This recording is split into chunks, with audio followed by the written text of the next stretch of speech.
우리 오늘 창세기 2장부터 공부할 차례입니다. 우리 창세기 2장을 다 찾으시기 바랍니다. 창세기 2장 1절부터 제가 읽으면서 여러분과 함께 공부하겠습니다. 천지와 만물이 다 이루니라. 여러분, 성경에 하나님께서 다 이루었다는 말을 아주 의미 깊게 두 번 쓰셨는데, 그것은 창세기 2장 1절에 천지와 만물이 다 이루니라 이 말씀하고, 예수님이 마지막 십자가에 매달려서 6시간 고생을 하고 난 다음에 운명하시기 전에 내가 다 이루었다, 이 두 번 쓰셨습니다. 이게 굉장히 의미가 심장합니다. 왜냐하면 원래 일을 행하시는 여호와 그 일을 지어 성취하는 야훼 하나님이신데, 야훼라 해도 좋고 여호와라 해도 좋습니다. 그러나 야훼란 말이 더 정확한 발음입니다. 일은 하나님께서 시작하셔서 하나님께서 끝마치시기 때문에 일의 소유자가 야훼 하나님이라는 사실을 이 성경을 통해서 우리가 분명히 알 수 있습니다. 천지와 만물을 하나도 남김없이, 있어야 할 것은 하나도 빠짐없이 다 하나님 혼자 일하셔서 야훼께서 이루어 놓으셨습니다. 천지와 만물을 다 이루니라. 그러므로 오늘날 우리가 봐서 하늘에 있을 것도 다 있고, 땅 위에 있을 것, 땅 속에 있을 것, 바다 속에 있을 것, 그리고 인생이 살아가는데 필요한 일체의 모든 것은 하나님께서 이미 남김없이 다 이루어서 예비해 놓으시겠습니다. 그리고 사람이 죄를 지어서 하나님을 반역하고 하나님께 저주를 받아 쫓겨났었을 때, 하나님은 이 인류의 죄의 문제도 해결하기 위해서 2000년 전에 그 아들 예수님을 이 세상에 보내주신 것입니다. 그 예수님께서 혼자 일하셨습니다. 아무의 도움도 바라지 혼자 주님께서 십자가에 올라가셔서 그 몸을 찢고 그 피를 흘리시고 그 고생을 다 하셔서 주님이 내가 다 이루었다 하셨을 때, 예수님 십자가에서 우리 죄를 다 청산했으며 우리 불의를 다 청산하고 우리 질병을 다 청산하고 우리의 저주를 청산하고 우리의 죽음을 다 청산해버리고 말한 것입니다. 그럼 예수님께서 혼자서 십자가에서 다 청산했지, 그 예수님이 이루신 일을 사람이 추구라도 도와줄 수도 없고, 예수님이 다 이루어놓은 것을 조금이라도 모자란 것이 있어서 우리가 도와주거나 넘치는 것이 있어서 우리가 제할 것이 없습니다. 예수님이 다 이루은 것은 완전히 다 이루은 것입니다. 그러므로 예수님께서는 창세기에 아버지의 뜻을 쫓아 천지와 만물을 다 이루시고, 또 육신으로 오셔서 예수님은 인간의 죄를 사하시기 위해서 십자가에 올라가셔 대속의 모든 일을 주님께서 다 이루신 것입니다. 그러므로 실제로 보면 이제는 우리는 다 이루어진 세계 속에 살고 있습니다. 하나님이 천지와 만물도 하나님이 이루시고, 그리고 인간의 죄를 대속하는 것도 하나님이 다 이루어 놓으셨습니다. 그러므로 하나님을 아는 백성은 이제 하나님을 아버지로 섬기고 하나님을 믿고 하나님을 따라가면 하나님이 다 이루신 것을 우리에게 누리게 해 주시는 것입니다. 하나님은 아무 이유와 목적 없이 천지와 만물을 짓지 않습니다. 하나님께서 천지와 만물을 다 지은 것 하나님의 백성들을 누리고 살라고 다 이루신 것입니다. 예수님이 십자가에 못 박여서 다 이루어 놓으신 것 목적 없이 다 이룬 거 아닙니다. 예수를 믿는 사람 값없이 죄를 용서 안 받고 구원받아 천국 가라고 다 이루어 놓은 것입니다. 그러므로 하나님은 우리 아버지로서, 하나님 우리 아버지께서 우리 위해서 다 이루어 놓았기 때문에 우리가 하나님을 아버지로 진실로 섬기고 하나님을 믿고 따라가면 하나님께서 성령으로 우리를 인도하여 주셔서 그 예비한 모든 것을 다 누리게 해주시는 것입니다. 고린도전서 2장 9절 이하에 보면 하나님께서 자기를 사랑하는 자를 위해서 예비해 놓은 모든 것을 눈으로 보지 못하고 귀로 듣지 못하고 마음으로도 깨닫지 못하였다 함과 같으니라. 그러나 하나님의 성령께서 이 모든 것을 우리에게 보이셨으니 하나님의 성령은 하나님의 깊은 것이라도 통달하시나니라고 말씀하고 있는 것입니다. 그렇기 때문에 우리가 하나님을 아버지로 섬기고 믿고 순종하고 따라가면 하나님의 성령께서 하나님이 다 이루어진 길로 이끌어 주십니다. 여러분, 한 사람 한 사람 이 세상에 태어날 때 하나님께서 원하지 않고 태어나게 한 사람 없고, 또 예수 믿고 들어온 사람은 더구나 하나님의 뜻을 쫓아 여러분 태어난 사람입니다. 예수 믿고 여러분 들어온 사람 중에 하나님이 원치 않은데 구원받은 사람 아무도 없어요.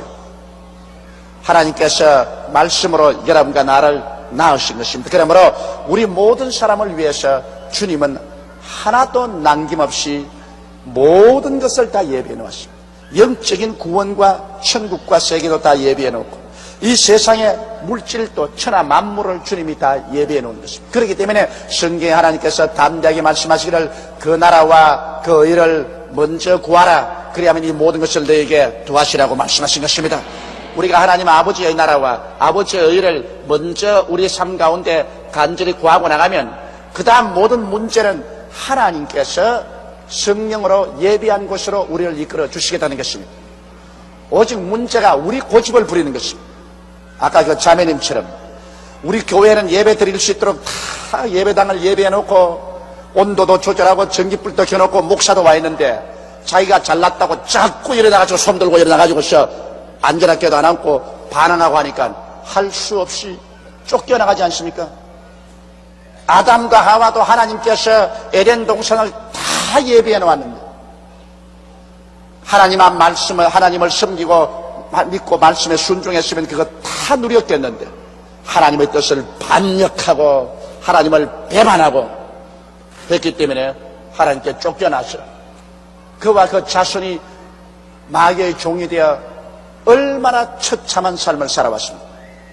이러므로 성경에 보면 순종의 제사보라 낫다고 했기 때문에 하늘나라는 하나님이 다 이루어놓은 것을 믿고 순종하고 나가야 됩니다. 여러분과 나는 천지를 지으신 하나님, 절대적인 주권자요 권력자요 창조자인 이 하나님을 가슴 속에 가득히 모시고 하나님을 의지하고 살아나가면 우리가 이 세상에 살 동안에 두려움이 없이 살아갈 수 있는 것입니다. 무엇을 먹을까, 무엇을 입을까, 무엇을 마실까, 이런 것으로 염려하지 말라. 이는 다 이방인들이 염려하는 것이요 너희 천부께서는 이 모든 것이 너희에게 있어야 할 줄을 아시나니라. 그렇기 때문에 하나님께서는 아담과 하와를 지으시기 전에 천지와 만물을 다 이루어 놓으신 것입니다. 하나님이 예비하지 않은 것 아무것도 없어요. 오늘 우리가 오직 죄를 자백하고 하나님 앞에 전폭적으로 나와서 우리 인생을 내어 맡기면 하나님께서 활짝 두 손을 펴서 우리를 품어서 당신이 다 예비해 놓은 세계로 이끌어 주시는 것입니다. 이것이 신앙입니다. 이것이 믿음입니다. 믿음이란 내 고집대로 사는 것이 믿음이 아닙니다. 내 뜻대로 행하는 것이 믿음이 아닙니다. 믿음은 하나님 앞에 내가 깨어져서 하나님을 중심으로 모시고 하나님을 믿고 하나님을 따라가는 이것이 믿음인 것입니다. 이러므로 하나님은 천지와 만물을 다 이루셨습니다. 하나님의 지으시던 일이 일곱째 날에 이를 때 마치니 그 지으시던 일이 다음으로 일곱째 날에 안식하시니라. 여기에 이제 하나님이 일곱째 날에 천지와 만물을 다 지으셨다고 하는데 요사이 우리가 말하는 아침 해가 뜨고 아침 해가 지니 하루가 된다는 이것보다도 하나님이 천지를 창조하실 때는 한 기간을 하루로 주님께서 말씀을 하셨다고 학자들이 말하고 있습니다. 그러므로 그 하루라는 기간이 오늘 우리가 계산한 하루보다는 엄청나게 길 수도 있다는 것입니다. 우리가 현재 말하는 하룻밤 자고 이틀 자고 사흘 자고 나흘 자고 닷새 자고 엿새 자고 일곱 번째 다 끝마친 이런 이름 만에 지었다는 이런 것보다는 지금 우리가 계산하는 하루가 아닌 하나님께서 그때 하루라는 것은 엄청나게 긴 한 구역의 시간을 하루로 정해가지고서 그래서 하나님이 엿새 동안에 온 천하를 다 지으시고 일회째 쉬셨다. 그렇게 해석하는 학자들도 있습니다. 또 그 이외에 다른 학자들은 그렇지 않다. 오늘날 같이 하루 엿새 동안 천지를 다 지으시고 일회째 쉬셨다. 그런 학자들도 있습니다. 그러나 성경에는 보면 하루가 천년 같고 천년이 하루 같다. 그래서 하나님께서 여기 창세기에 벌써 지을 때 엿새 동안 지었다는 것은 6천년이 걸리고 그 다음에 하나님이 하루 쉬셨다는 것은 1000년 동안 쉬셨다, 이렇게 말하는 사람도 있습니다. 그러나 우리는 하도 옛날에 일어난 일이라 그건 우리가 알 수가 없고, 우리가 꼭 하나 아는 것은 하나님이 천지를 지은 것만은 틀림이 없습니다. 그리고 그 지은 것이 하나님이 요사이 하루를 계산했든지 긴 기간을 하루라고 계산했든지 간 자건 그 시간의 구간이 엿새라는 구간 동안에 다 이루시고 제7일에는 하나님이 안식하셨습니다. 쉬셨습니다. 그러므로 3절에 보면 하나님이 일곱째 날을 복주사 거룩하게 하셨으니 이는 하나님이 그 창조하시며 만드신 모든 일을 마치시고 이 날에 안식하셨습니다. 여러분, 그러므로 하나님께서도 엿새 동안 일하시고 일회째는 쉬셨다는 것을 잊으면 안 돼요.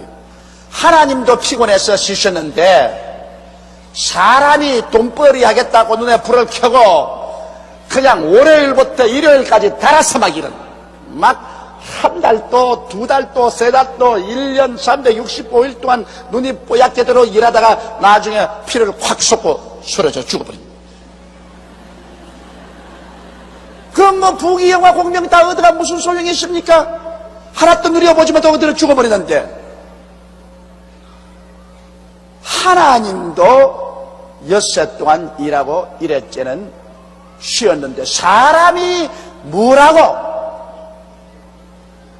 하나님 근처도 못 갈 사람이 일회 동안 계속 일하고, 그리고도 고혈압이 안 걸리고 심장병 안 걸리고 신장염 안 걸리고 암이 안 걸리고 관절염 안 걸리고 마음에 원망 불평 탄식 우울증 안 걸리고 건강하게 살 수 있다고 생각하는 것은, 그것은 꿈 같은 소리입니다.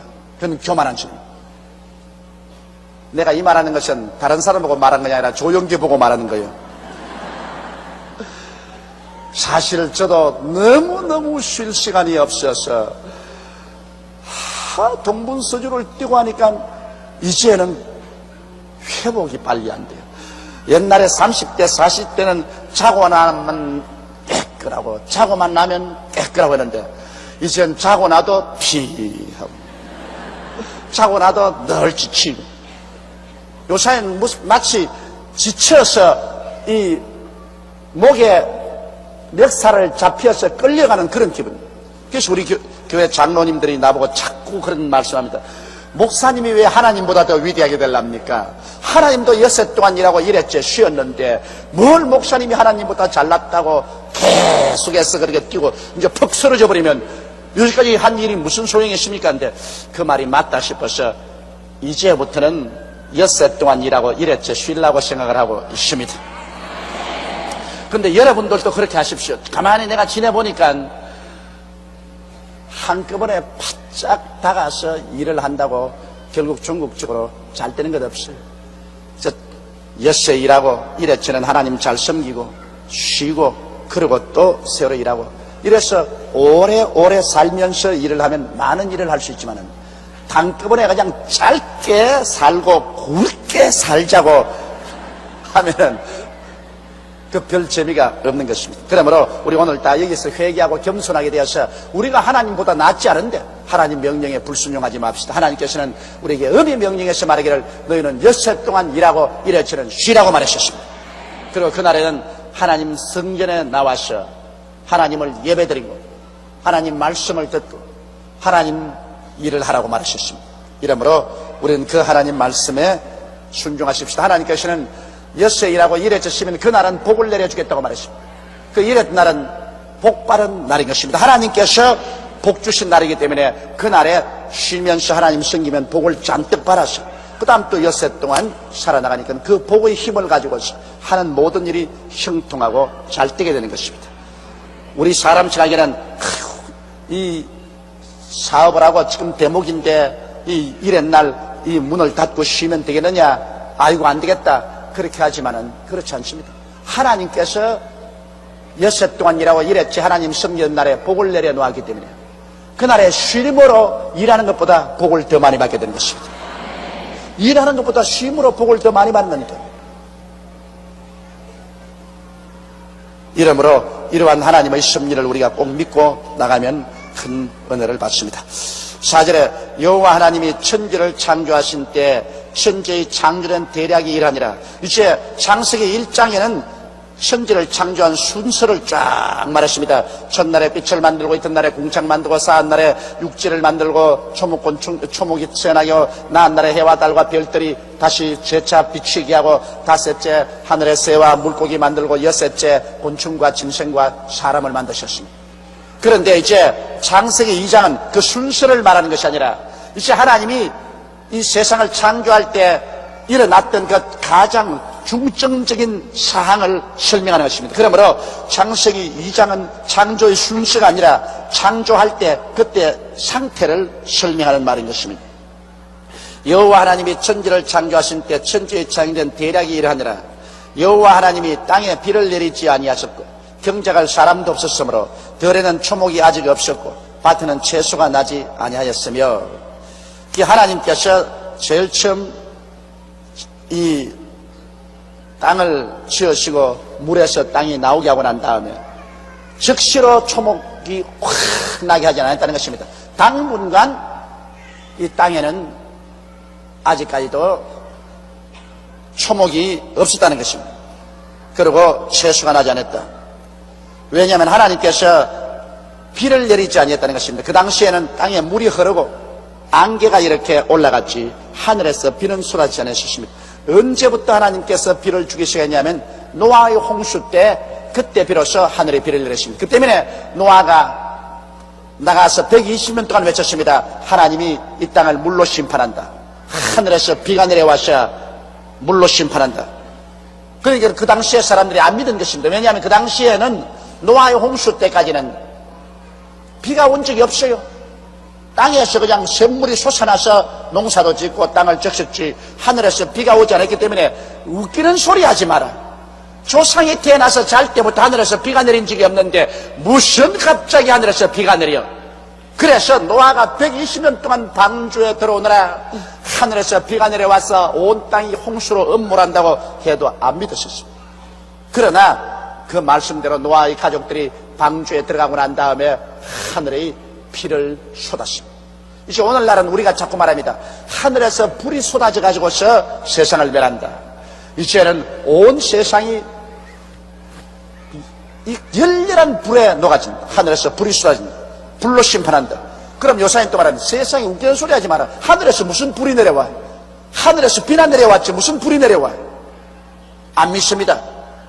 그러나 이제 지금 예수 믿는 모든 사람들이 들려 올라가고 난 다음에 하나님이 심판할 때 하늘에서 불이 내려와서 이 땅을 심판하게 되는 것입니다.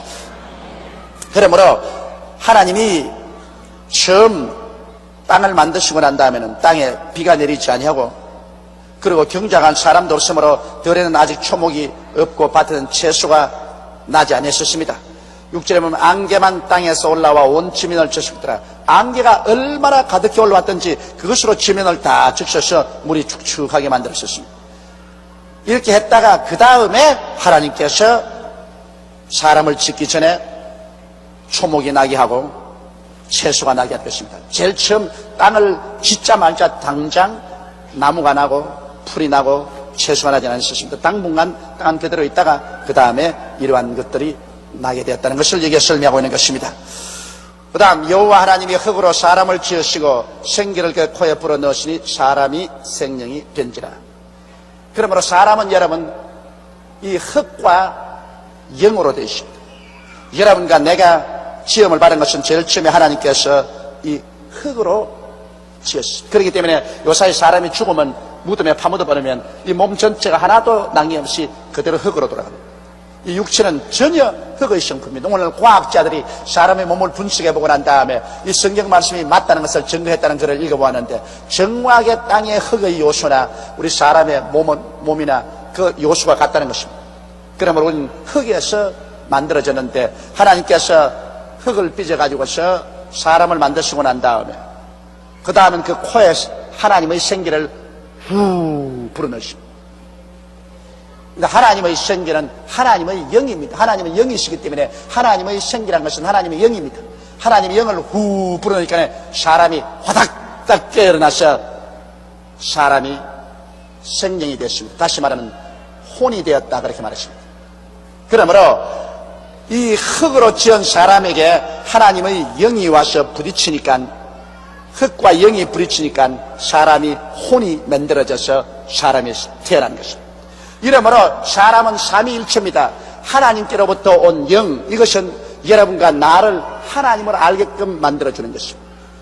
여러분과 내가 지금 하나님 눈으로 안 보았는데도 불구하고 하나님을 확실히 우리 속에서 알고, 그 하나님, 안 보이는 하나님께 예배를 드리고 기도하고 찬송하고, 그리고 그 하나님 말씀을 읽고 또 그 하나님께 앞에서 기뻐하는 것은, 그건 여러분의 영이 살아있기 때문에 그런 것입니다. 영이 죽은 사람은 절대 그건 못해요. 예수 안 믿는 사람들은 지금 영이 있기는 있어도 그 영이 죽어있기 때문에 그 사람들은 하나님이 있다 하면 웃기는 소리 하지 마라. 하나님 봤나? 보지도 않고 무슨 잔소리냐 그러면. 그 영이 죽었으니까 하나님 절대로 계신 것을 알 수가 없습니다. 왜냐하면 하나님은 우리 영이 하나님과 교제하는 것입니다. 다른 것은 하나님 교제 못해요. 이러므로 예수 믿지 않은 사람에게 아무리 하나님 이야기해도 그게 마이동풍이고, 성경은 갖다 주면 보고 난 다음 하나님이 잔소리가 왜 이렇게 많노? 그러고서 덮어버리고 알 수가 없어요. 오직 회개하고 예수를 구주로 모셔드리면 그때 영이 살아나거든. 영이 살아나면 내가 왜 일찌감치 예수를 안 믿었던, 내가 왜 이렇게 바보같이 살았던, 왜 이렇게 하나님이 살아계시고 하나님의 아들이 우리 구세주가 되시고 성령이 계신 것을 왜 몰랐던 거, 깜짝 놀랍니다. 그것은 그처럼 철저하게 영이 죽어있기 때문인 것입니다. 그리고 우리 혼은 뭐냐? 혼은 자아의식입니다. 혼은 인간의 지성과 감정과 의지입니다. 그러므로 이 혼이라는 것은 이제 여러분과 내가 살고 있는 이것이 혼이에요. 지금 조용기의 혼이 영의 지배를 받아서 혼이 말하고 있는 것입니다. 혼은 연구해서 지식을 얻고, 그리고 희노애락의 감정이 나오고, 그리고 내가 가겠다 안 가겠다, 먹겠다 안 먹겠다, 일을 하겠다 안 하겠다는 그 의지, 이런 것이 바로 혼의 작용인 것입니다. 그리고 육체는 뭐냐? 육체는 감각입니다. 눈으로 보고, 귀로 듣고, 코로 냄새 맡고, 맛보고, 그리고 손으로 만져보는 오 감각을 통해서, 그래서 우리 육은 이 세상을 압니다. 여러분, 감각이 하나하나 죽으면 세상을 하나하나 잃어버립니다. 눈의 감각이 죽으면 이제는 빛을 바라볼 수 없습니다. 적주왕, 황록청, 남자 같은 빛을 못 봅니다. 귀의 감각이 죽으면 이제는 귀가 있어도 소리가 안 들려요. 그리고 이 목에 성대가 끊어지면 이제는 말도 못하고, 혀의 감각이 없으면 맛도 못 봐요.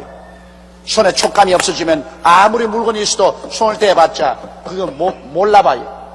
이러므로 육체는 오 감각을 통해서 자기 주변의 세계를 알고, 우리의 혼은 자기의 자아의식을 가지고 지식과 감정과 의지를 가지고 있고, 우리의 영은 그를 통해서 만유주 하나님을 알고 섬기게 되는 것입니다.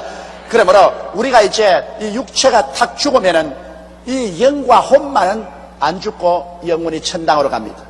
그러나 이 육체는 흙으로 돌아가 버리고 마는 것입니다. 그러므로 육체는, 바울 선생은 뭐라고 하냐면, 만일 땅에 있는 우리 장막집이 무너지면, 그 장막이라는 것은 텐트란 말입니다. 만일 땅에 있는 우리 텐트가 무너지면 손으로 짓지 않은 영원한 집이 우리에게 있는 줄 안다 했습니다. 그러므로 여러분과 나의 육은 이거 텐트예요. 텐트 안에서 우리가 지금 야영을 하듯이 살고 있는데, 날이 지나고 달이 지나고 해가 지나가면 이 텐트가 햇빛에 비치고 눈소리를 맞고 바람이 불고 하니까 자꾸 날가지가 너덜너덜 했다가 나중에 텐트가 쫙 씌어지가 못 살게 되면 그 텐트에서 나와야 돼요. 그거 나오면 사람들이 뭐하냐? 죽었다 그래요. 이제는 죽었다. 그 낡은 텐트 슬슬 말아가지고서 공동묘지에 파묻어 버린 거예요. 그러므로 사실 여러분과 나는 이 영이 혼을 데리고 육체 속에 삽니다. 그런데 이 영이 타락한 사람은, 영이 죽어버린 사람은 오랫동안 혼이 왕노릇하고 살았기 때문에 이 혼이 고집스러워요. 이제 예수 믿고 난 다음에 영이 살아나도 자꾸 혼이 고집을 하고서 인간 중심으로 살라 그러는 거예요. 영이 하나님 뜻대로 살아라, 하나님 믿고 살아라, 하나님 말씀대로 살아라 하면 또 혼이 안 할래. 그동안에 내가 임금이었는데 네가 누구야? 네가 와서 잔소리야. 너 그러면 혼난다. 혼나면 혼나라 크지. 그래서 혼은 혼이 나야 깨져요. 그러면 딱 혼을 내주면, 혼이 바싹 깨어지면, 그러면 전부 여지없어서 손들고 옵니다. 그러면서 영을 따라 부른다고. 그러니까 여러분, 예수 믿을 때 우리가 예수 믿으면 제각 영이 살아나고, 그 다음 영은 하나님 말씀을 먹음으로 점점 자라지만은 이 혼은 깨어져야 돼. 그렇기 때문에 우리 예수 믿는 신앙생활에 많은 시련이 필요한 것은 혼은 절대로 교육을 받지 않아요. 혼은 깨어져야 돼. 그 혼이 깨어지려니까 여러분 무엇 하나라도 이거 깰라 하는데 살살 쓰다듬어 깨집니까? 쓰다듬어 안 깨져요. 이것이 약한 것은 탁 떨어뜨려도 바싹 크지만은 이렇게 무딘 것은 때려도 안 깨진다고. 이래도 안 깨지면 이건 들고서 박살을 내야 돼. 박살을. 그러니 어떤 사람은 혼이 약해가지고서 하나님이 약간만 탁 때려도 바싹 깨져서 아유 주여. 그런데 어떤 것은 하나님이 여간 때려도 때리면 때리라지. 왜 내가 순종해요? 이렇게 혼이 강한 사람이 있습니다. 이런 사람은 하나님이 설라고 하실 때 손에 들고서 박살을 냅니다. 때립니다. 여간 아프지 않아요? 그걸 여러분 보십시오. 아브라함의 혼이 깨지는데 얼마 걸렸어요? 25년이 걸렸습니다.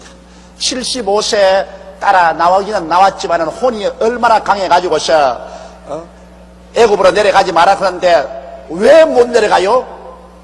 난 내려가요. 내려가서 마누라 시집 보내지 마라 했는데도 불구하고 왜 못 보내요? 내 배고픈데 마누라도 팔아먹어야지만 내가 별 수 있나. 그리고 마누라 시집도 보내고 그 다음에는 하나님 끝까지 믿고 살아갔는데 아이고 나 시간 없어. 나 못하겠어요. 나 첩이라도 얻어가지고서 빨리 아들 낳아야지. 무슨 소리 하는 것이 내가 젊을 때 아들 낳아야지. 그래서 또 하갈 청해가지고서 또 아들도 넣고 이 혼이 고집을 부리기 때문에 하나님이 계속해서 아브라함에게 25년 동안 혼을 내가지고서 나중에 마지막 혼이 바싹 깨어진 것은 100세에 낳은 이삭을 모리아산에 제물로 드리려고 할 때 여러분 아브라함의 혼이 얼마나 깨어졌던지 그때는 두말하지 않고 그 아들 데리고 모리아산에 가서 장작 펴놓고 아들 얹어놓고 칼을 들어 잡으려고. 그거는 아브라함이 완전히 깨어졌다는 증거인 것입니다. 아브라함이 완전히 깨어졌는데 약 25년 걸렸어요. 이삭은 당장 깨어졌어. 이삭은 약해가지고서 바싹 깨어졌어요. 근데 이삭은 나이 어린데 벌써 모리아산에 데려가서 하나님께서 너를 제물로 데리려 한다. 그때 이삭은 그대로 바싹 깨집니다. 아버지 하나님이 원하시고 아버지가 원하시면 날 잡아 제물로 드리십시오. 그건 뭐 대만에 깨졌기 때문에 여러분 이삭의 일생을 보십시오. 이삭이 제일 풍파 없는 일생을 보냈습니다. 그는 바싹 깨지고 그냥 영의 순종을 따라 살았기 때문에 아무 고생 없이 일평생을 하나님 축복해 살았습니다. 그러나 제일 안 깨지려고 발버둥을 친 게 뭐냐? 야곱입니다.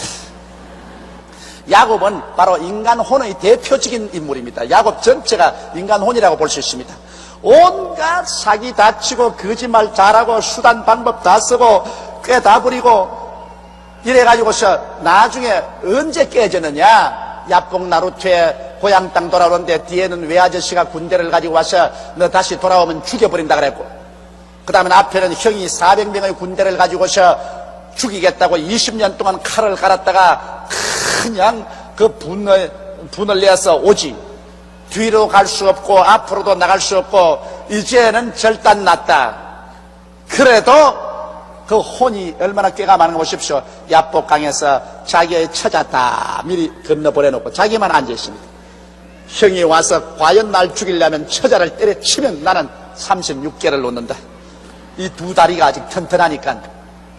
그 혼은 얼마나 이기주의입니까? 자기 자식들 다 죽이더라도 자기는 살겠다는 것입니다. 그런데 밤에 천사가 와서 실험을 냈다 하니까 천사에 앉으려고 새벽같이 실험을 하다가 나중에 천사가 손을 들어 환두뼈를 치니까 다리가 어그러서 쫄른발이가 됐다. 이제는 박살 안 날 수밖에. 쫄른발이가 어떻게 달아납니까? 이제는 형이 오면 달아날 도리가 없어요. 그러니까 야곱이 바싹 깨지니까 이제는 나를 축복해 주시옵소서. 나를 축복해 주지 않으면 당신을 보내지 않겠나이다. 내 이름이 뭐냐? 야곱입니다.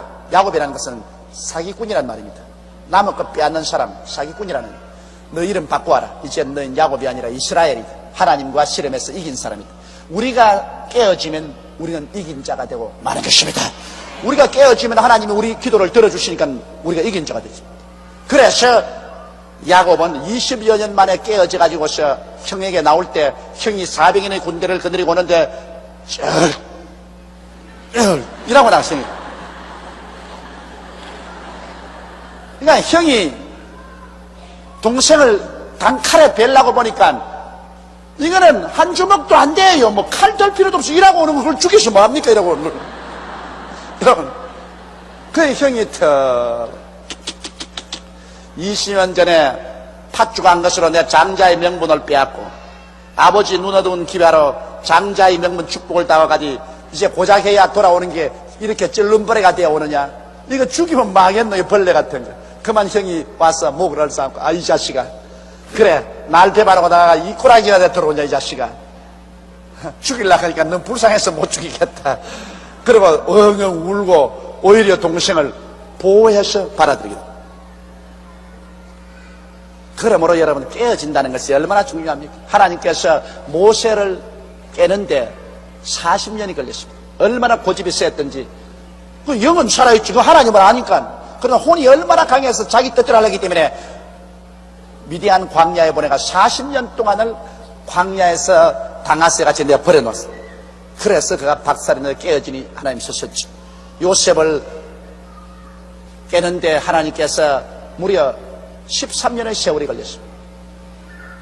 이러므로 하나님께서는 여러분, 우리의 혼이 깨어져야 영이 혼을 지배하고 살 수가 있는데, 이 혼이 안 깨어져가지고서 자꾸 자기 마음대로 날뛰면 하나님께서 어찌할 수 없이 매를 때릴 수밖에 없어요. 예수 믿는 사람이 자꾸 그러는데 왜 나를 때립니까?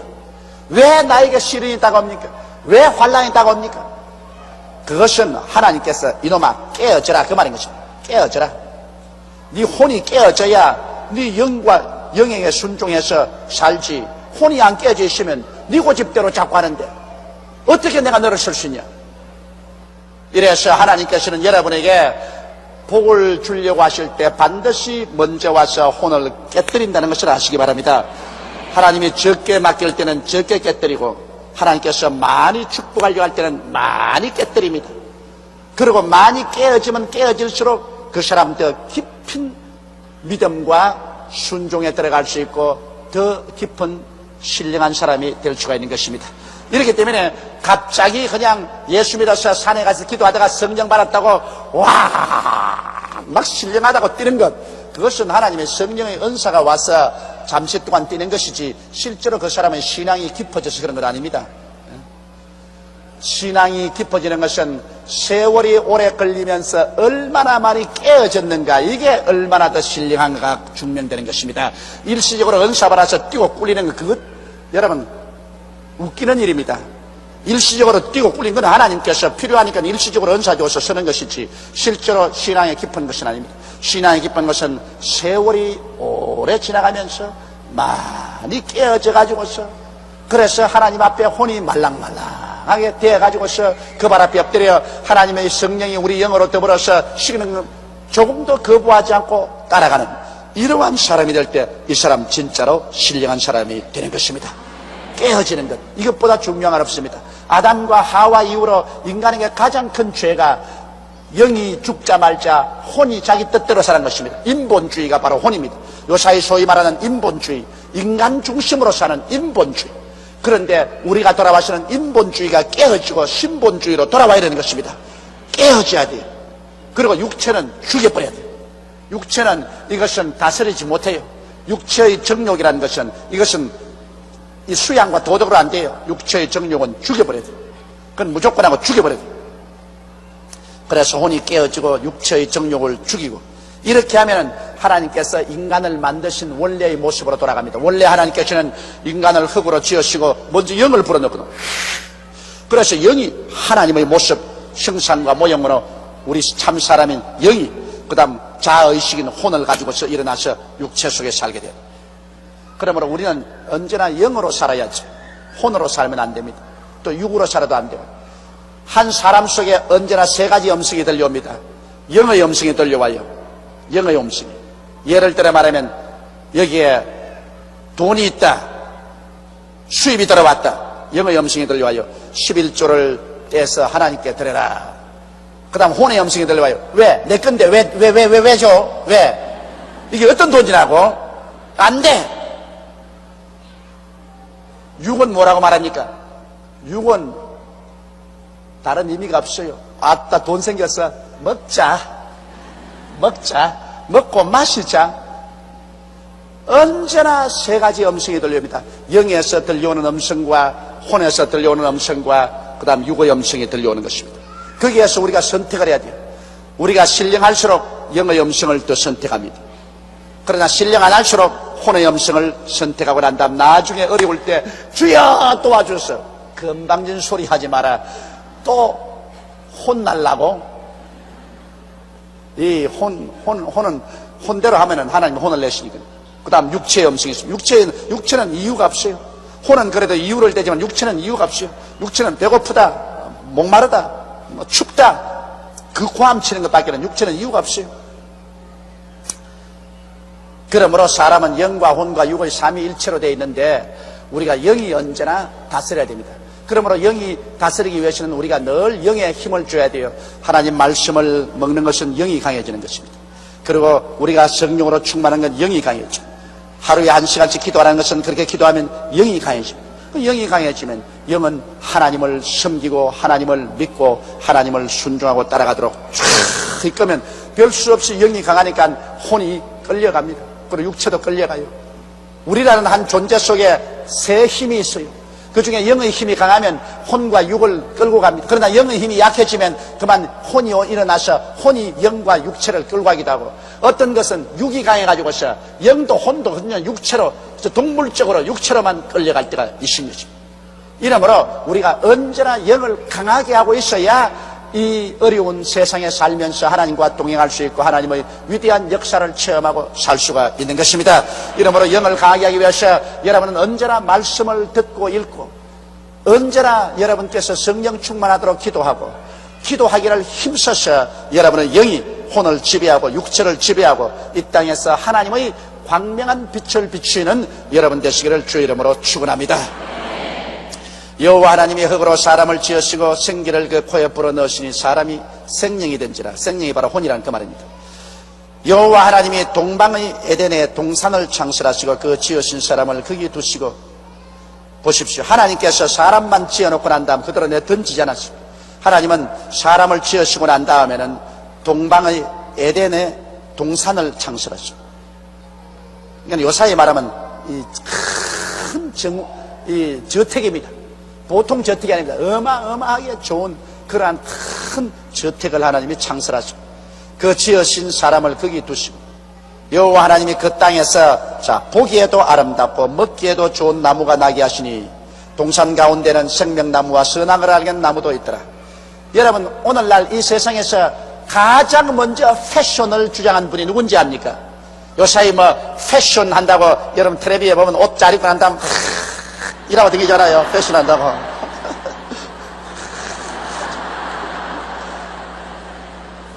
그 패션이 반드시 나쁜 게 아니라 나는 옛날에 그 패션을 굉장히 나쁘게 욕을 했습니다. 그래가지고서 처음 제가 불광동에서 개척했을 때 그때 여대생들이 그때는 이 좁은 통치마를 입었어요. 그때 유행이. 그래가지고서 이 버스 같은 건데 타려면 이 통치마가 좁기 때문에 옆으로 이렇게 기어 올라가야 돼요. 그렇다고 내가 막 호통을 쳤습니다. 편안하게 헐렁헐렁한 치마를 입지 무슨 그 통치마를 좁게 입고 난 다음 그렇게 되겠냐. 필요 없는 거라고 내가 고함을 쳤는데 이 세상에 무시하기가 짝이 없었어. 왜냐하면 패션은 하나님이 만들었었어. 에덴 동산에서. 왜? 먹으면 똥 될 것 뭘 아름답게 만들어. 그런 사람이 있거든요. 그런데 여기에 먹기에 좋고 보기에도 좋은, 그 땅에 보기에 아름답고 먹기에 좋은 나무가 나게 됐습니다. 그러면 보기에 좋은 건 패션 아니에요. 그냥 천을 가지고 옷을 만들거들랑 아주 보기에 좋게 만들어. 보기에 좋게. 집을 짓더라도 아주 패션 스타일로 보기에 좋게. 옷을 입더라도 보기에 좋게. 그리고 무슨 이 꽃 꽂는 것도 보기에 좋게. 그리고 집에 들어가서 벽에다가 사진도 붙이고 탁 데코레이션 시청하는 보기에 좋게. 이 패션은 바로 아름다움이라는 것은 하나님이 만든 겁니다, 여러분. 아름다움을 무시하면 안 됩니다. 무엇인지 까짓건 마음대로 하면 되지, 아름다움이다 무슨 필요 없는, 그거는 아닙니다. 하나님은 굉장히 예민하십니다. 하나님은 기왕 만들 바에는 같은 재료 같으면 보기에 좋게 만들어요. 그 다음에는, 자, 먹기에도 좋다. 음식도 여러분 그렇지 않습니까? 까짓건 손으로 막 버물려가 막 입에 넣으면 화장실에다 갈 것인데 무슨, 아무렇게나 만들지 뭐. 그러나 하나님은 그렇잖아요. 하나님은 먹기에 좋은, 아주 볼 때 먹기에도 눈으로도 먹고 냄새로도 먹고 그리고 맛으로도 먹고 맛이 있어야 돼요. 먹기에도 좋으니까. 맛없는 것 왜 먹어요? 그래서 내가 우리 애들 보고 꼭 내가 말한다. 너희들 장가 갈 때 물론 인물도 보지만은 그러나 인물보다 더 중요한 것은 음식 솜씨 봐라. 그건 왜냐? 남자의 애정은 위장에서 나온다. 인물은 하루 이틀 보다가 한 6달, 한 1년 좀 지나가면 잘나도 덤덤, 못나도 덤덤인데 음식은 잘못하면 박살난다. 음식은 잘못하면 그건 매일 하루 30세끼 먹어야 되는데 그만 아무 맛도 없이 만들어가지고서 언제나 쳐놓고 배고프면 먹어라. 먹기 싫으면 그만 둬라 하면 애정이고 뭐고 다 날아가 버린다. 그러나 오래 사는 데는 부인이 아주 솜씨가 좋아가지고서 음식을 척척 아침, 점심, 저녁으로 입에 감칠맛이 나도록 만들어 놓으면 막 뱃속에서 애정이 넘쳐난대. 애정이. 그래서 내 애들 보고 이거는 아버지 경험이다. 그러니까 절대로 인물만 좋은 부인을 하지 말고 데이트를 해보면서 음식지가 먹지 말고 그 집에 가라. 이제 가가 직접 음식을 만들어 달라 그래라. 나는 원래부터 사서 먹는 음식이 좋지 않고 우리 집에서 늘 만들어 먹었기 때문에 나는 당신이 좀 음식을 직접 만들어 줘야 데이트도 올바르게 되겠다. 그래서 자꾸 음식 만들어 달라 그래. 막 먹어보고 맛이 없거들랑 아야 돌아서라. 그건 끝장났. 그러나 맛이 있거들랑 붙잡아라. 여러분 그건 내 정말입니다. 나도 남자니까요. 남편이 집에 일찌감치 돌아오게 하려거든 음식을 잘하십시오. 아주 음식을 맛있게 솜씨가 좋으면요 남편 바깥에 가서 음식 안 먹습니다. 어찌하도 그 음식 생각이 나기 때문에 온갖 변명을 다 하고도 집에 들어와요. 그러나 집에서 음식이 맛이 없으면 온갖 변명을 다 하고도 바깥에서 먹어요.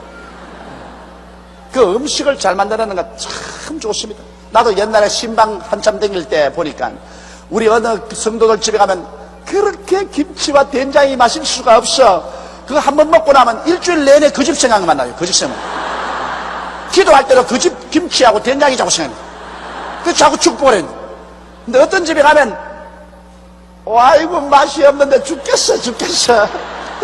모처럼 목사님 왔다면서 막 김치하고 된장하고 내는데 김치도 도저히 못 먹겠고 된장도 못 먹겠고 그러나 맛이 없다면 실례되겠고 죽을 고생하라고 먹고 난 다음에 그 다음에는 꿈에 또 오락할까 싶어 겁이 나가지고 그냥 돌아왔습니다.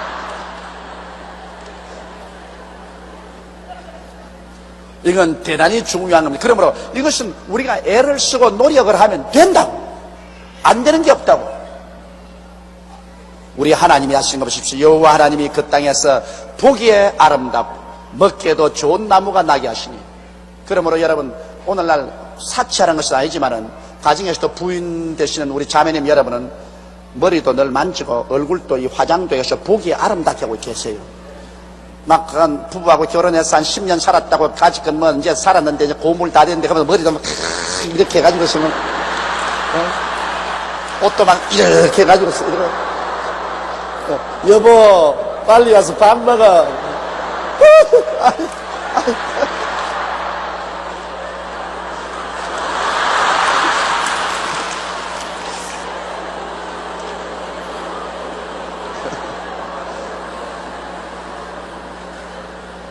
보기 아름답게 해요.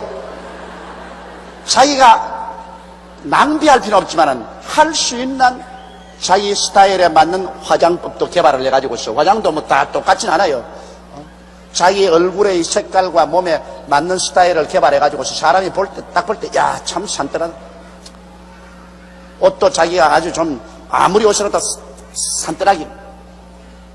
부인만 그러면 남편도 그래야 돼요. 남자라고 했으면 언제나 뭐 그냥 다 떨어진 거지 같은 건 걸치고 댕기라는 법은 없으니까.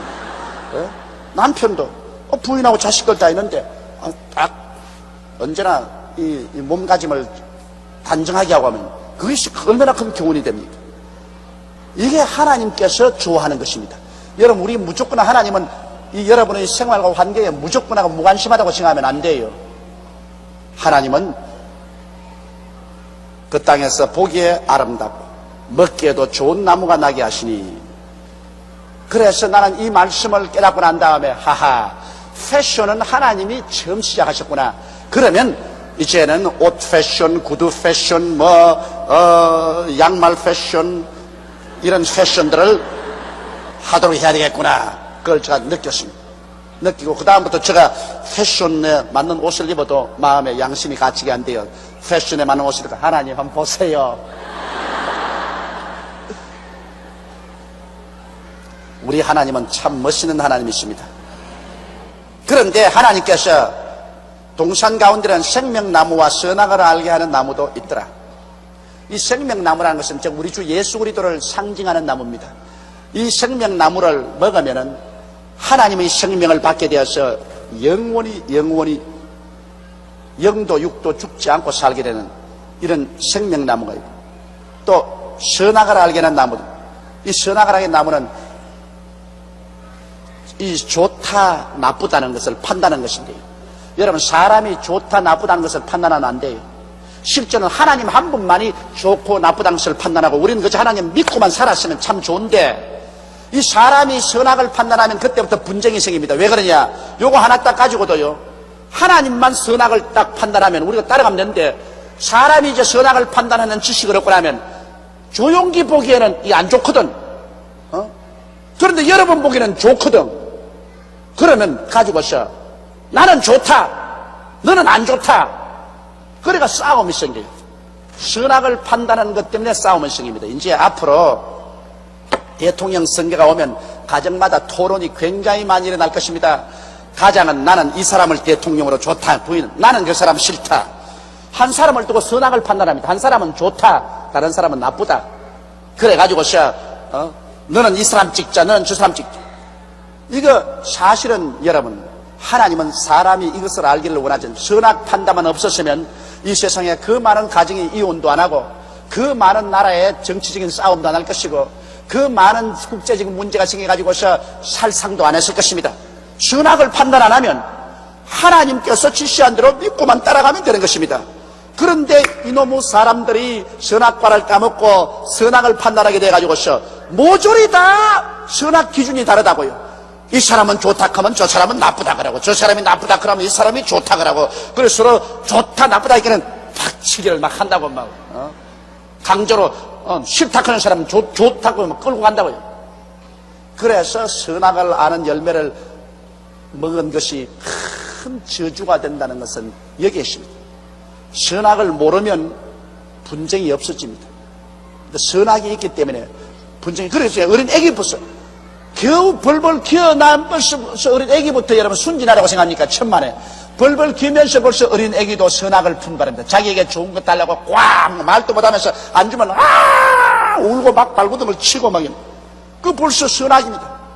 어른이 보기에는 안 좋은데, 그러나 아는 자기는 좋다고 말이야. 자꾸 막 그 뜨거운 화루에 기어 올라가겠다 그러고 불도 내리 죽이겠다 그러고, 어린애기 보기에는 자기는 선하다고 보는데 부모 보기에는 나쁘거든. 부모가 못하게 하니까 꽝 치고 막 몸부림을 치고 울고 야단이고. 이 선악을 안다는 것은 참 무지무지한 저주입니다. 그런데 왜 하나님께서 선악을 하는 나무를 에덴 동산에 주었느냐? 이것은 사람에게 이제는 하나님이 이 선택의 자유를 준 것은, 너도 하나님처럼 되려고 하겠느냐? 너는 언제나 하나님을 아버지로 모시고 사람으로서 믿고 순종하게 살겠느냐? 그 갈림길을 결정시키는 것입니다. 왜 하나님은 사람을 갖다가 꼭두가시로 만들지 아니하고 사람을 선택의 자유를 주어서 사람이 자원해서 하나님을 하나님으로 섬기고 하나님을 따르게 하는 것이기 때문에, 그러므로 너희가 자원해서 하나님을 절대로 섬기겠냐? 그렇지 않으면 너도 하나님처럼 되겠다고 반역을 하겠는가? 그 선택을 주님께서 하게 한 것입니다. 이거 하나님은 참 이 의미에서는 대단히 좋은 의미로 그렇게 하신 것입니다. 하나님이 강제로 그냥 사람을 옥두각시로 만들어버리면 요사이 로봇가 되어버렸지. 인간은 자유의지가 없습니다. 그러나 인간의 자유의지를 가지고 인간은 나는 선악을 하는 것은 판단 안 하겠습니다. 이건 아버지가 판단하시고 우리는 생명과나 따먹고 영원히 살아서 선악 판단은 하나님이 하시고 그저 우리 하나님 믿고 순종하고 살겠습니다.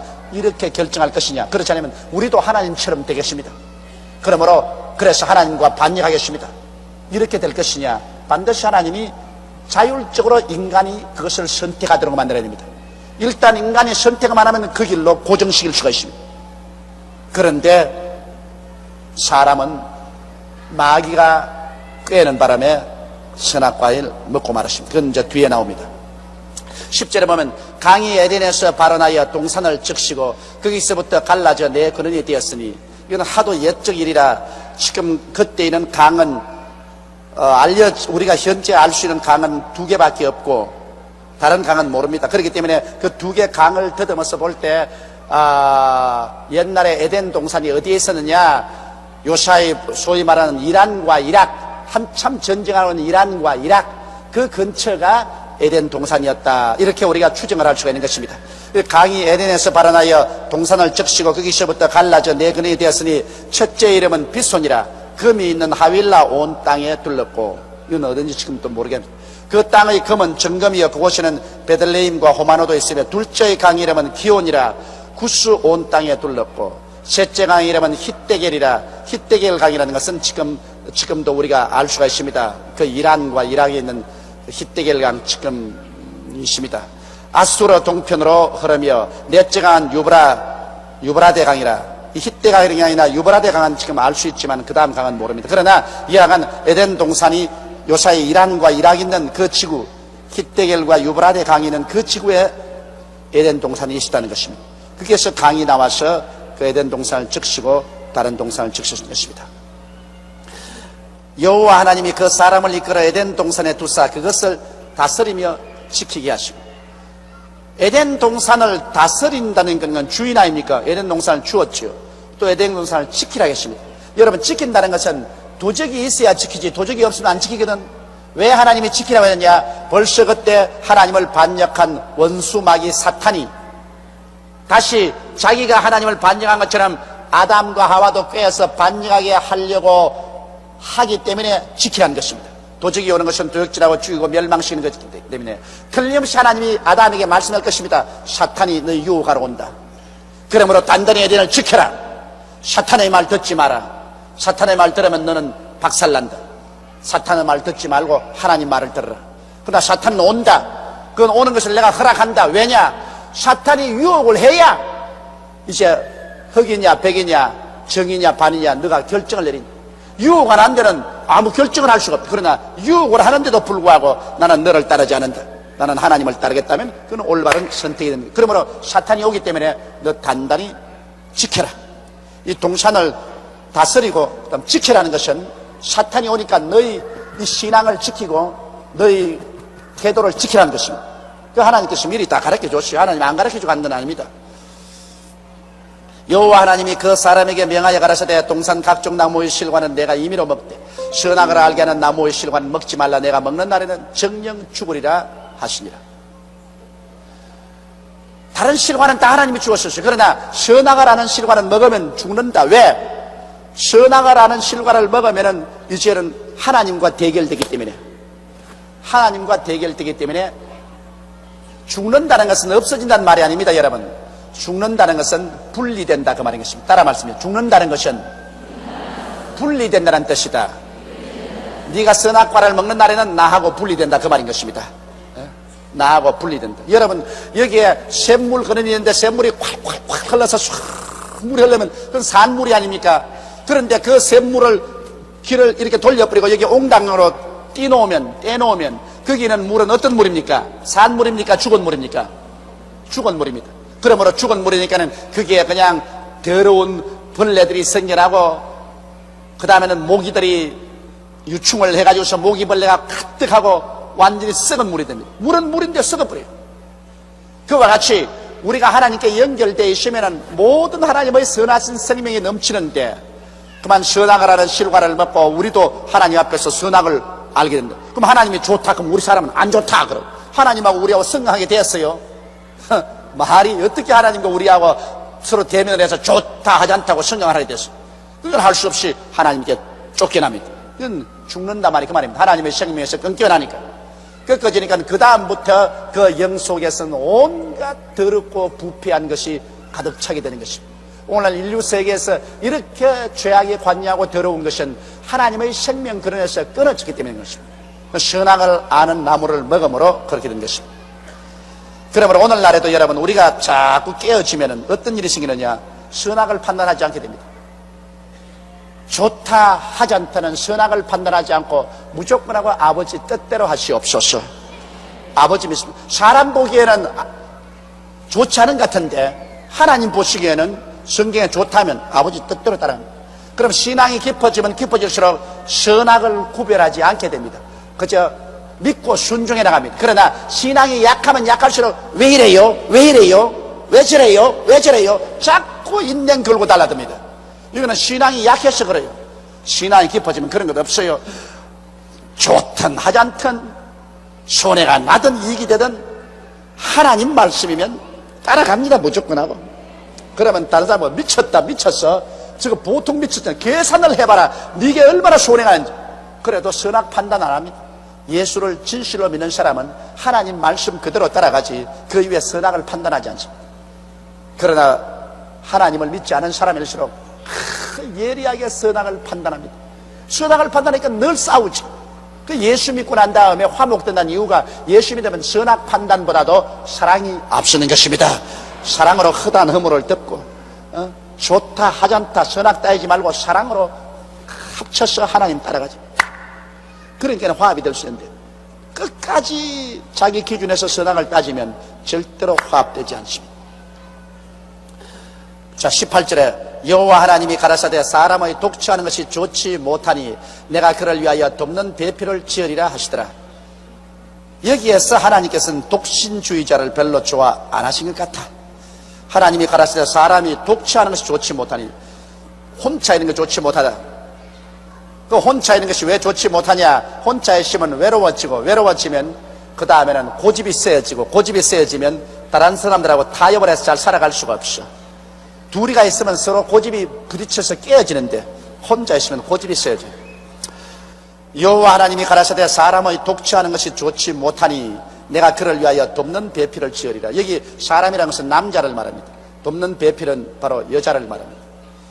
그래서 남자가 여자보다 먼저 지음을 받은 것입니다.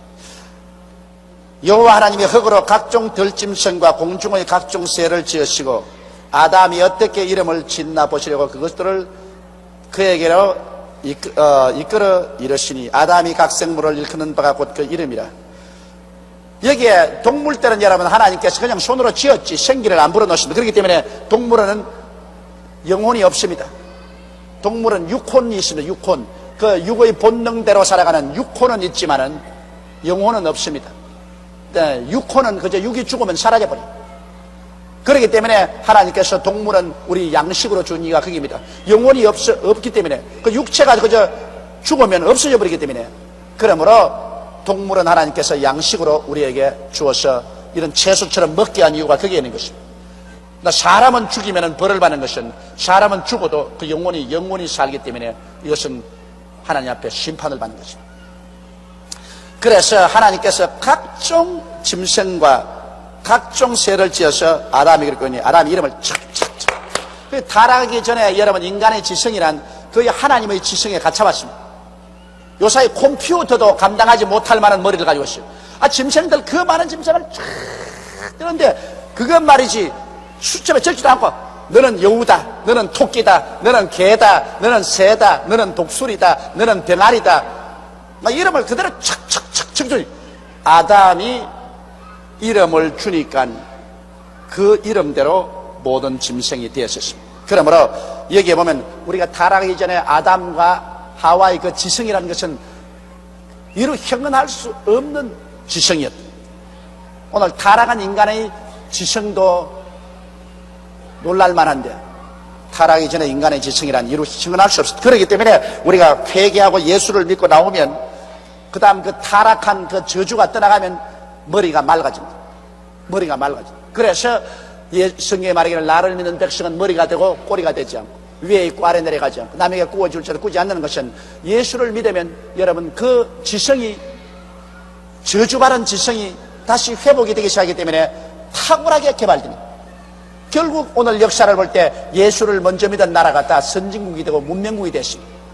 이래서 우리 한국도 오늘날 1천만의 사람들이 예수를 믿고 그 하나님의 은혜로 저주에서 해방을 얻고 옛 그 새로운 피조물이 되므로 우리 한국도 앞으로 얼마 있지 않아야 굉장한 기술 문명, 과학 문명, 첨단 문명이 한국에서 꼽히게 될 줄 확신합니다.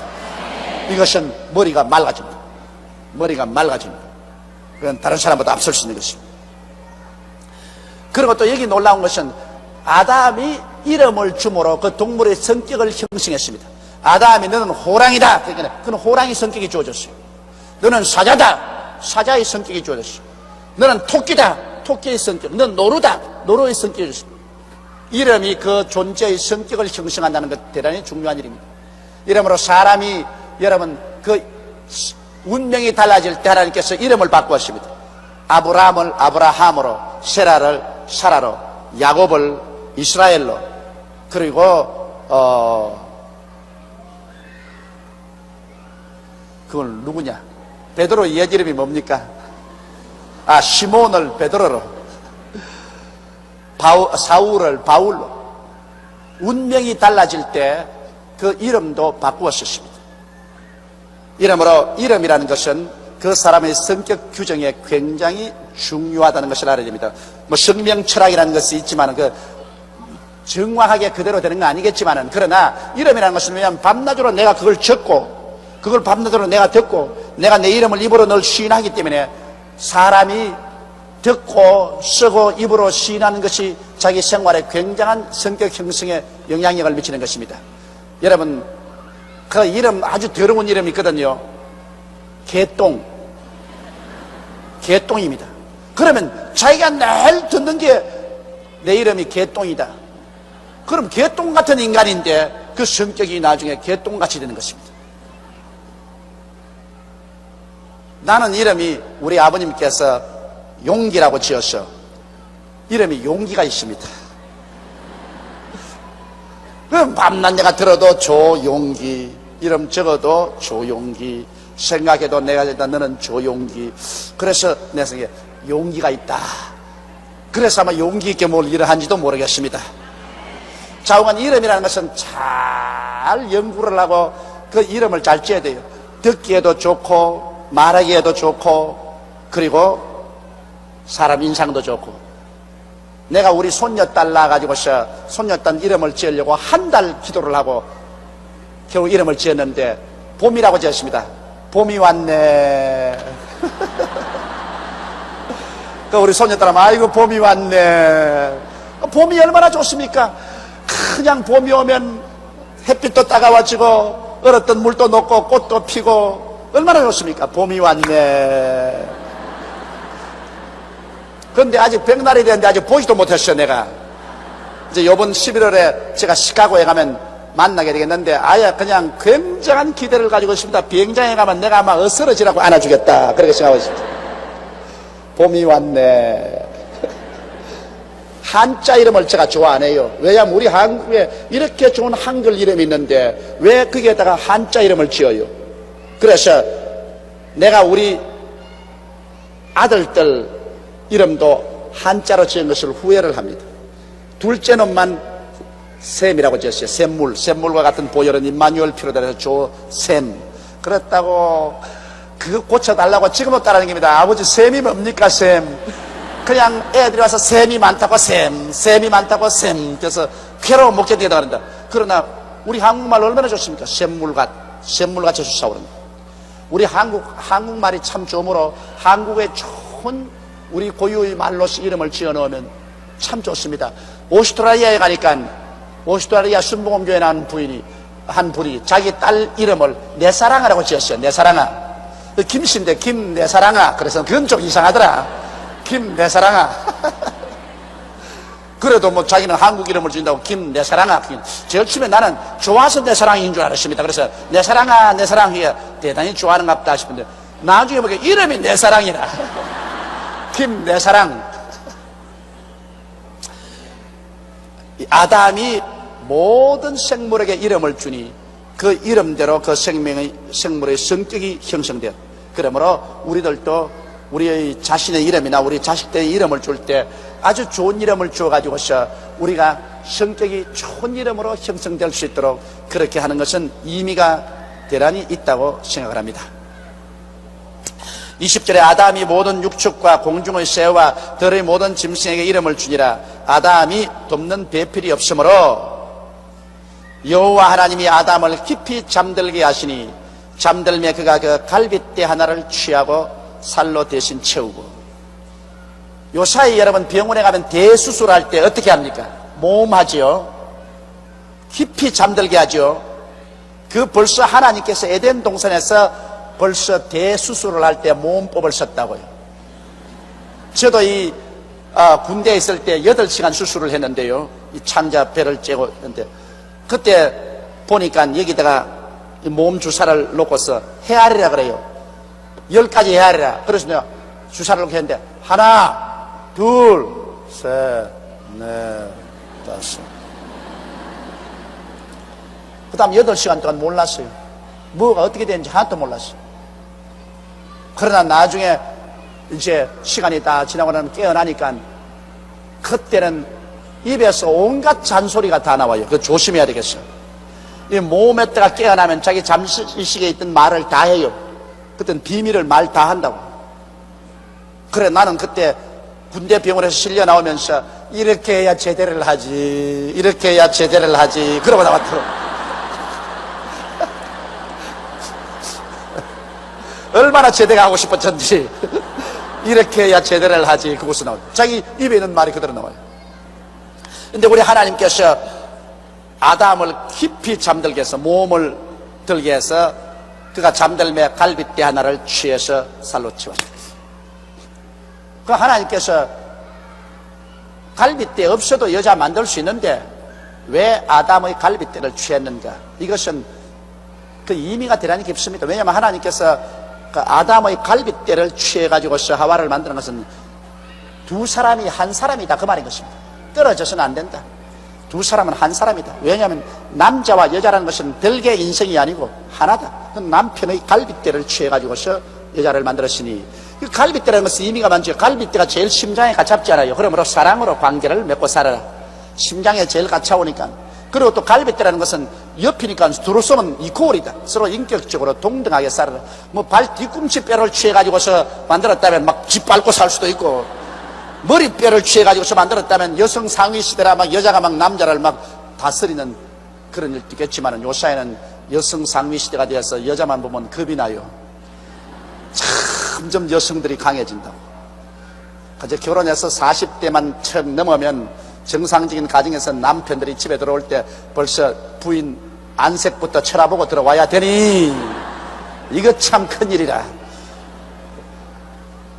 그러나 머리에서 뼈를 떼가지고 지었지 않았으니까 그건 여자가 여성 상위가 될 수 없고 옆구리 갈비뼈를 지었으니 갈비뼈는 옆으로 서봤자 이코올입니다. 이러므로 부부간에 두 사람이 아니고 한 몸이고 그리고 가장 심장에 가까우니 사랑으로 연결하고 그리고 갈빗대를 취했으니 서로 이코올이라. 이러한 관계에서 살라고 해서 하나님께서 갈빗대를 취한 것입니다. 여호와 하나님이 아담에게서 취하신 그 갈빗대로 여자를 만드시고 그를 아담에게로 이끌어오시니 그러므로 남자가 먼저 지음을 받고 그 다음 여자가 두 번째 지음을 받았습니다. 그렇기 때문에 뭐 좋든 하얀든 남자가 언제나 여자보다 앞서 있는 것이 사실입니다. 먼저 태어났으니 앞서 있고 또 하나님께서 아담의 것을 취해서 하와를 만들었으니 또 하와는 아담에게 속하고 또 아담을 위해서 돕는 배필로 만들었었으니 여자는 언제나 남편과 함께해서 남편을 도와주는 것이 여자에게 한 의무인 것입니다. 그런데 여자들이 훨씬 남자들보다도 예지가 빠르고 판단이 어떤 것은 빠른 이유가 있습니다. 왜냐하면 도와주자면은 도움을 받는 사람보다 도와주는 사람이 뭘 반짝반짝하고 저 많이 알아야 도와주지. 도와주는 사람이 도움을 받는 사람보다 못해가 몰렐레 하고 있으면 그 도움 안 받는 게 낫지.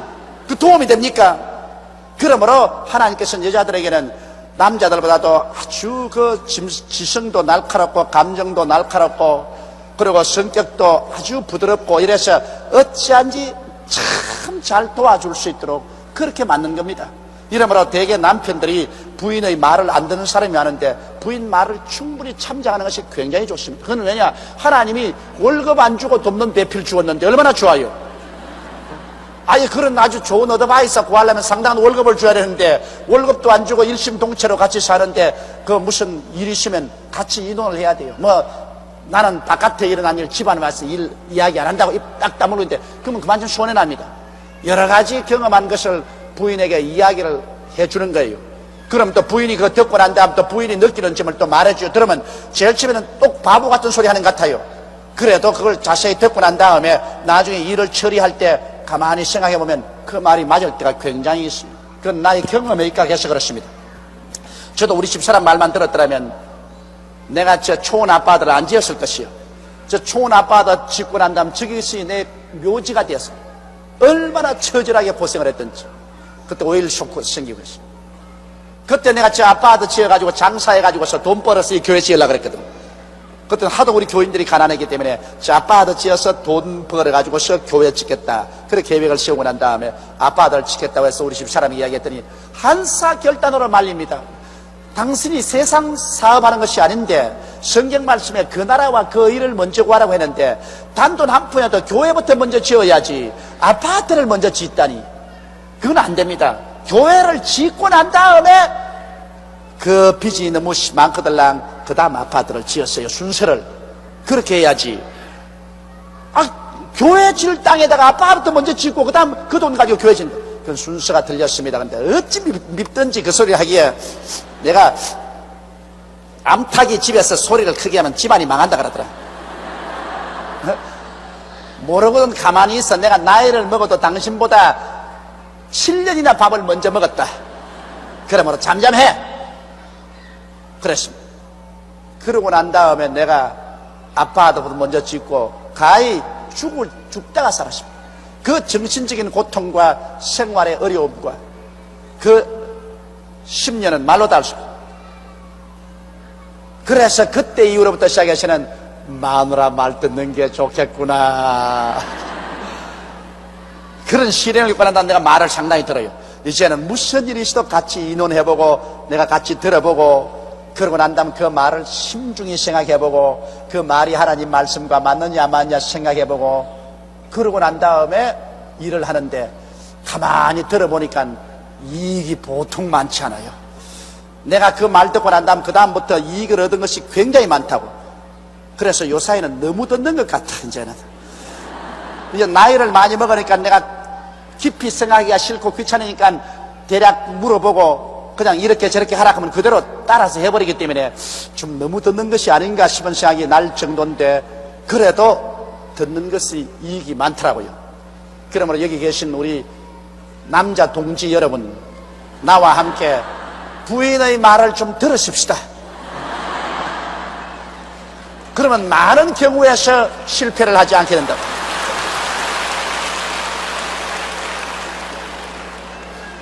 그건 여기 있는 우리 자매님들 듣기 좋으라고 내가 하는 말은 아닙니다. 그러나 하나님께서 여러분에게 그러한 직분을 주셨어요. 돕는 배필로서의 직분을 주었기 때문에 그런 도울 수 있는 지혜와 총명과 성품을 하나님이 주셨다, 그 말씀인 것입니다. 아담이 가로되 이는 내 뼈 중에 뼈요 살 중에 살이라. 이것을 남자에게 취하였은즉 여자라 칭하리라 하니라. 그 아담이 보니까 자기 뼈를 취해가지고서 여자를 만들어 오니까 그러면 말할 필요 없지. 그건 뭐 물건도 아니고 정말 내 뼈 중에 뼈요 내 살 중에 살이라. 이건 남자에게 취했으니까 여자라 하리라. 그래서 아담이 자기의 아내로서 받아들여. 그러므로 남자와 여자는 영혼은 일체가 아닙니다.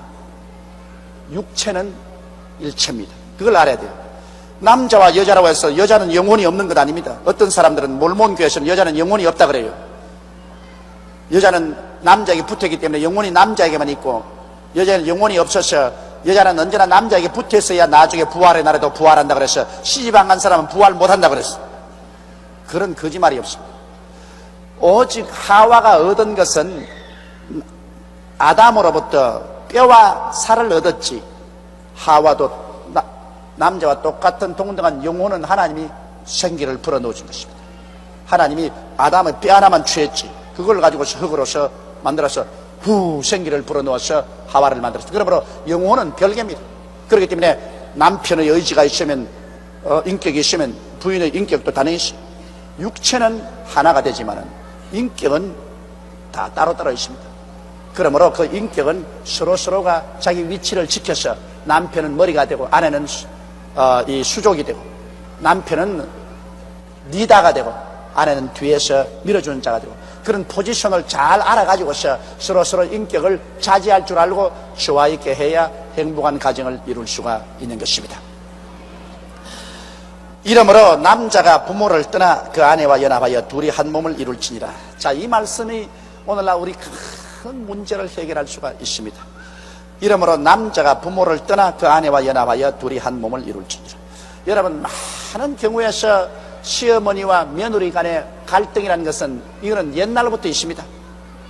옛날에 여러분, 시골에서는 이 곡간의 열쇠는 시어머니가 잡고 있습니다. 무슨 말을 해도 곡간의 열쇠는 시어머니가 딱 잡고 있습니다. 그러니까 며느리가 시어머니 살한 이상은 그 곡간의 마음대로 못 들어요. 왜냐하면 곡간에 그게 모든 걸 쌀하고 보리하고 뭐 다 있으니까 곡간의 열쇠를 잡은 자가 그 권세를 잡고 있습니다. 그러므로 며느리가 와서 꼼짝 못하죠. 그러나 시어머니가 죽을 때 며느리에게 뭘 넘겨주느냐? 곡간 열쇠를 넘겨줍니다. 근데 요 사이는 곡간이 없기 때문에 한 집에 있으면 이제는 시어머니와 며느리와 권력 다툼을 하는 것입니다. 권력 다툼을. 그 권력 다툼은 무섭습니다. 어제 내가 우리 성도들 몇 분하고 식사를 같이 했는데, 그 중에 자매님 한 분이 날고 하는 말이, 목사님 며느리를 얻으니까 참 이쁘지요. 아, 이뻐요.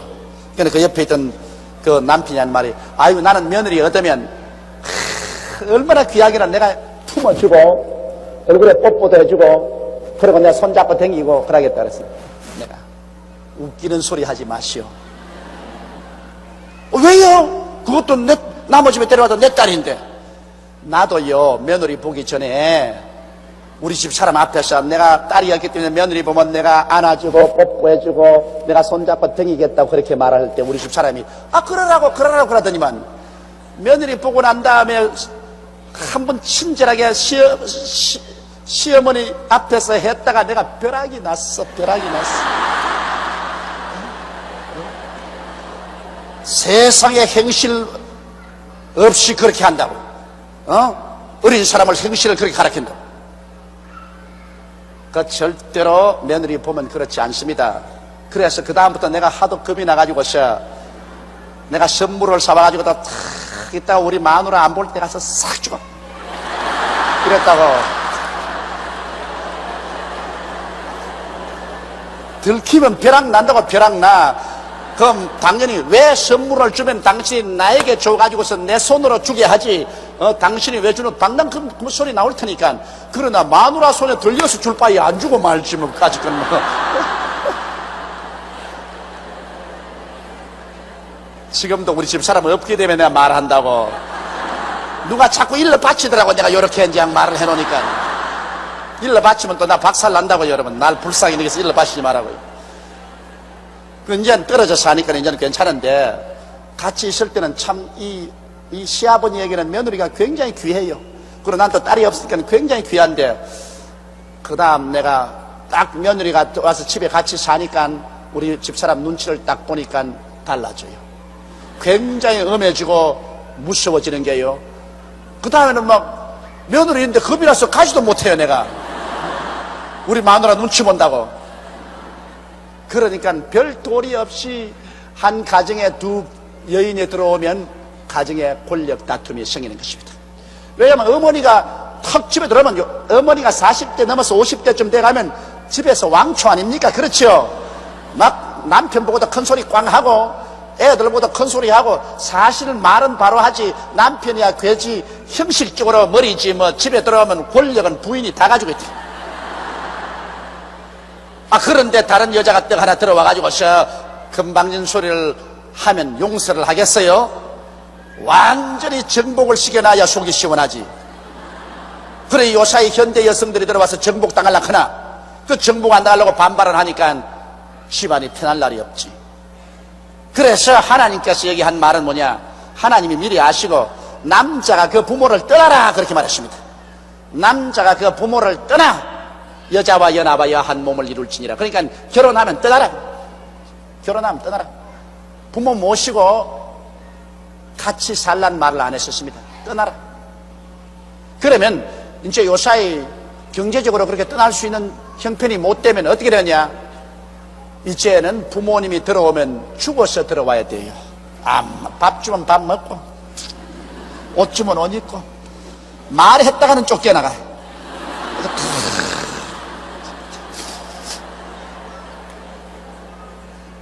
그러면 성할까? 거기 들어와가지고 아들 며느리 사연 들어와서 이것저것 말했다가는 그건 쫓겨나와요. 요사이 세월이 그렇게 됐다고, 옛날하고 다르다고요. 이러니 이제 제가 늘 결혼식 할 때 강조하는 것은, 자녀들아 주 안에서 내 부모를 공경하라 공경하라 공경하는 것은, 그런 사람들에게 너희들이 부모를 공경하면 너희들도 세상에 잘 되고 장수하니까, 세월이 이렇게 됐으니 이제 힘이 없는 부모가 와서 경제적으로 힘도 없고 해서 이지하거든, 그 부모를 보물단지처럼 생각하고 공경을 하면 그 덕분에 하나님께 복을 받아서 너희도 잘 되고 장수한다고 자꾸 그렇게 하지만은 내 말 믿어줘야 말을 하지. 그러나 실제로 그렇습니다. 실제로 하나님께서는 부모들이 힘이 없는 것을 알기 때문에 부모에 대해서는 축복을 딱 연결했습니다. 하나님의 십계명 가운데 축복의 언약을 내주는 것은 내 부모를 공경하라, 그래야만 내가 세상에서 잘 되고 장수한다는, 여기에만 약속을 붙여놨지 다른 건 약속 없어요. 그만큼 부모들이 나중에 나이가 많아지면 경제력도 없어지고 체력도 약해지기 때문에 자녀들에게 의지하게 되는데, 그럼 의지하게 될 때 자녀들이 부모를 학대할까 싶어서 하나님이 그런 딱 단서를 붙여놓은 것입니다. 그래서 부모에게 효도하면 너희들이 잘 되고 장수한다. 또 부모에게 불효하면 너희들이 잘못되고 너희들 생명이 단축된다. 이렇게 하나님이 못을 박아놓은 것입니다. 이러므로 오늘날에 와서 여러분 현실적인 우리 신앙생활에, 또 신앙 안 한 사람이라도 부모는 여러분께서 잘 되느냐 못 되느냐의 하나의 관건이 되는 것입니다. 부모에게 효도하면 여러분이 잘 되고 부모에게 불효하면 여러분이 못 됩니다. 그 하나님이 그렇게 정해놨어요. 그러니까 부모가 우리가 잘 되고 못 되는 데 대해서 하나의 딱 시금쓰게 되는 것입니다. 기왕 이 세상에 살 바에야 잘 되고 장수하면 좋지 않아요? 그러려거든 다른 것 자꾸 애쓰지 말고 가장 가까운 부모부터 잘 섬기십시오. 그러면 잘 되고 장수한다고. 부모 거역하면 못 되고 단명한다고. 일 안 되고 무서운 병 들어서 죽을 때 그때 후회한들 무슨 소용이 있겠습니까? 그러나 이 원칙적으로는 대가족 제도를 해서 뭐 맏아들도 집에 데리고 살고 둘째 아들도 집에 살고, 그거 다 욕심입니다. 아들이야 있기를 좋아하지 어디 며느리가 나머지 와서 좋아합니까? 그러므로 할 수만 있으면, 뭐 경제적인 환경이 안 되면 몰라도 할 수만 있으면 하루 3끼 먹지 말고 한 끼만 먹고 나도 분가할 수 있으면 남자가 그 부모를 떠나 여자와 연합하여 한 몸을 이루고 나가도록 해줘야 되는 것입니다. 그래서 서로 왔다 갔다가 보면 서로 인정도 있고 서로 좋지, 한 집에 있으면 결과적으로 싸움 나고 마는 것입니다. 나중에 남는 것은 원한밖에 남지 않습니다. 이것은 하나님이 그렇게 만들어 놓았기 때문에 여러분 섭섭하게 생각하지 마십시오. 꼭 며느리 집에 데리고 있으면 대개, 안 그런 분도 있지만 대개 결국에는 마음속에 시부모하고 원한에 사무치게 됩니다. 시어머니하고 원한에 사무치게 돼요. 이러므로 남자가 부모를 떠나 그 아내와 연합하여 둘이 한 몸을 이룰지라 해서 하나님께서 벌써 핵가족 제도로 들어가라고 명령을 해 놓았습니다. 그 핵가족 제도로 나가 있음에도 여러분께서 경제적인 역량이 있는 한도 내에서는 최선을 다해서 부모를 공양하고 잘 돌봐드리는 것이 자식의 마땅한義務고 또 그렇게 함으로 하나님이 축복을 해 주시는 것입니다. 아담과 그 아내 두 사람이 벌거벗었으나 부끄러워 아니하더라. 그럼 왜냐? 둘이가 벌거벗어도 아직 선악과를 따먹지 않았기 때문에 좋다 나쁘다 판단을 안 합니다. 여러분, 선악을 분별하지 아니하면 부끄러움이 없어요. 왜냐하면 선악을 분별하는 사람은 내가 악하고 잘못됐다면 부끄럽거든. 그러나 아담과 하와는 아직까지 선악과를 안 따먹었기 때문에 서로 너가 좋다 너가 나쁘다 그거 없습니다. 하나님이 시킨 대로 따라간, 그 하나님이 둘이가 벌거벗게 만들어 놓았으니까 하나님 만들어 놓은 그대로 믿고 순종에 따라가는 거로 그게 좋은지 나쁜지 몰라요. 그저 하나님 믿고 따라가는 거지. 이건 부끄러운 거 없죠. 나쁜 것이 아니니까 부끄러운 것이 없죠. 나중에 선악과를 따먹고 선악을 판단하게 되니까 서로 벌거벗은 것이 좋지 않다고 생각하니 부끄럽게 생각해서 나무 잎으로 앞치마를 해입기 시작하는 것입니다. 뭐 요사이는 이제 우리 한국 같은 추우니까 옷도 해입지만은, 그러나 원래는 여기에 아담과 하와 두 사람이 시험을 받았을 때는 옷 같은 거 해입지 아니하고 그 훗날은 하나님이 틀림없이 옷 해입으라고 그랬겠죠. 그러나 처음에는 둘이가 옷을 벗고 있었으나 부끄러운 것을 몰랐던 선악을 아직 분별하지 못하기 때문인 것입니다.